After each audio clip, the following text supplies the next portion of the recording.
Hey, what's up, guys? Breaking news and a bit of sad news. I did not want to see this happen, and I was kind of disappointed that he left us, I think, 2 years ago. But Rajon Rondo, breaking news, is going to get traded to the Cleveland Cavaliers, and not good news. I'll tell you why. But we got a little bit of breaking Lakers news mid front office show, and Keith and I decided that we should hop on here and break it down for Lakers Nation as well. Rajon Rondo apparently headed to the Cleveland Cavaliers, according to Shams Charania. The Cavs are deep in discussions with the Lakers to acquire Rondo. Of course, they did just lose Ricky Rubio to a torn ACL. He is out for the season, so Rondo provides a stopgap for them. But Keith, let's break down how this trade is going to work and what this means for the Lakers. Yeah, well, first, when you use the point guard whose initials are RR, you have to replace them with RR. Apparently, that's must be a little known CBA fact Must that be. I've even missed. Yeah, and did you like I got through those RRs without my Boston accent coming out, so I'm That proud of was that that too. was that was pretty good. That Yeah, was pretty good. But that's yeah, a little Marvel comic style alliteration there that you throw in. Rajon Rondo, love it. Ricky Yeah, Rubio, Peter perfect. Parker. Yeah. Yeah, there it is. Now everybody's like, what is this show? Um, it is more of that talk on NBA Front Office Show. Join us daily. um, yeah, this is an interesting trade because we've known it's. I called it on Front Office Show. It's a not even an open secret because it's not really a secret that the Lakers would like to keep Stanley Johnson. Hmm. He's currently on a hardship. They have no availability to do that, or no ability to do that, I should say, because they don't have an available roster spot past the end of his 10-day hardship. And now that they're getting enough guys are clearing the health and safety protocols and the like, it's getting harder to continue to keep guys on 10 days. Hmm. So what was going to have to happen was free up a roster spot. So now what will happen here in this deal is the Cavs will acquire Ricky or see now I'm thinking RRs like an idiot. They will acquire Rajon Rondo. Because he's a minimum salary player, what will happen is they will get him via the minimum salary exception. In a trade, a player who is a true minimum salary player that was signed to the minimum can be traded with at essentially a zero value. Headed the other way. So what will happen is the Lakers will trade him there. Lakers are not going to get back a great asset in a deal here because this move actually helps them Yeah. clear tax room.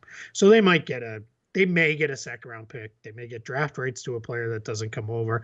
They may even only get a top 55 protected second round Hmm. pick that will ideally never convey from the Cleveland side. But so that's what will happen. The Lakers will create a very small $1.7 million trade exception, highly likely to go unused. And then what will happen with that is they will get him in there. They will create that very small trade exception. But the big news for the Lakers is this removes the full salary obligation to Rajon Rondo as far as the luxury tax is concerned. Why that was a big deal is they're so far over the luxury tax. They're pushing 375, 425 per dollar of a payment there. I know you broke that down already, Hmm. so I won't go too deep into that. But now they can sign Stanley Johnson to a prorated minimum contract, or reality is anybody they want Yeah. that is willing to come there. And that allows them to be able to do that without having to take on the additional hit from the dead salary that they come in. And the reality is, I did a full video breakdown of this morning. So if you want more of that kind of stuff in terms of what the cost would have been in order to just waive a player, you can check that out from the video this morning. But essentially, the shortened version of it is, had the Lakers just done what a lot of Lakers fans have been saying, waive DeAndre Jordan, waive Kent Bazemore, whoever it is, Rajon Rondo, whatever, you would have wound up paying over $20 million. $20 million for one roster spot between the two veteran minimum guys that you would have there, Stanley Johnson, and then whoever you're waiving, if again, DeAndre Jordan, Rondo, or whatever. By trading the player instead to free up the roster spot, you're removing a bunch of that salary. So you are literally, I mean, Keith, it's probably about what, $10 million that you're saving by doing it this way rather than waiving a player in order to free up a roster spot. Yeah, I'm doing some quick math in my head, but it's in that It's range right for around sure. there. So it's Yeah, because the significant. yeah, because the challenge is the Lakers are about 23 million over the luxury tax right now. So just adding another player, if you push up over 25 million, Mhm. that would push them into, I believe it's $4.25 per dollar over the luxury tax that they would actually get hit with, and that's rough. I mean, that's you start adding those up into real numbers, and I'm not going to make the millionth cheap. Lakers are tough family run organization, and it's hard for them to pay a lot of money. I mean, that's just dumb.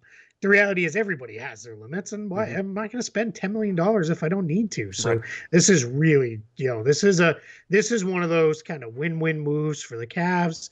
We broke it down on Front Office Show from their side. We won't spend a lot of time here because I don't think the Lakers Nation folks really care why the Cavs are doing it. Maybe they do, but it's a get by guy for a couple Mhm. weeks for the Cavs, and they can still do a bigger deal to replace the Rubio Sexton minutes and production that they're missing now. But this gets them a backup in there for the next couple weeks that they can work through and figure it out. So this is just something of just well, let's move and go.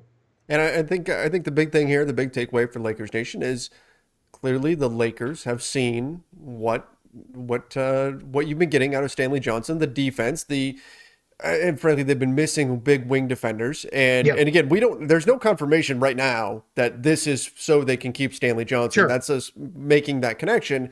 But you'd have to imagine, given the way that he's played for them, the defense that he's provided them, and that being a skill set that they're lacking. It's not just that he's been solid, it's also been that they've been lacking that specific skill set. They would have the incentive to go out there and make this move in order to open up the roster spot to hang on to him. So I think this is a good move for the Lakers because you're going to get more utility out of Stanley Johnson than you would out of Rajon Rondo. Rajon Rondo was a big help off the court. He was a big help with the X's and O's in the locker room, all that sort of stuff. I still say he's going to make an incredible coach someday.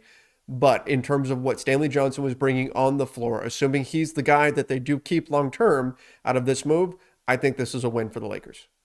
Yeah, absolutely. And I think for the Lakers, I said this over on Front Office Show, but they need wings with size. That they so much of their other wings are 6'4" guys. Stanley Johnson gives you a guy who can kind of guard 2, 3, 4 for you and really hold his own and do some stuff. And it seems at least for a while they're going to be doing some smaller lineups and the like. So that means you can go small up front, but then you Mhm. got to have at least a little bit of size on the wing Yes. to make that work. So yeah, and the reality is their point guard situation.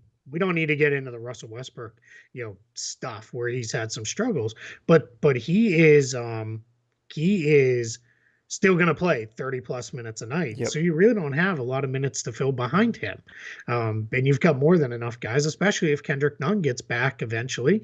You're more than set at the point guard spot. So yeah, this just makes too much sense for them. So as you can see, he's more of a playoff Rondo. That's why they call him that, playoff Rondo.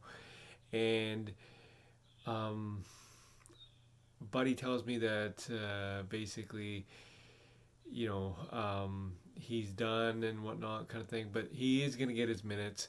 He's going to get a starting position with the Cleveland Cavaliers. He never really got a chance to play in LA and the Lakers. So basically, they traded him, and it was for probably a second round pick or cash. They tried to do that to clear cap space to sign Stanley Johnson. And what they're going to do with that is, I hope, from what I'm being told, is Dwight Howard is next. Um, DeAndre Jordan's next. Kent Bazemore is next. I don't know if that's all going to happen. But yeah, I know that they are trying to do something because it's LeBron's like 19th year and he's got literally no help. Um, I just don't think that they're utilizing their offense probably. I don't know if Melo's going to get traded or not, but we'll see. This is Jag for Jaggy Sports, and yeah, it is December 30th, 2021. Again, breaking news: Rajon Rondo traded from the Lakers to the Cleveland Cavaliers.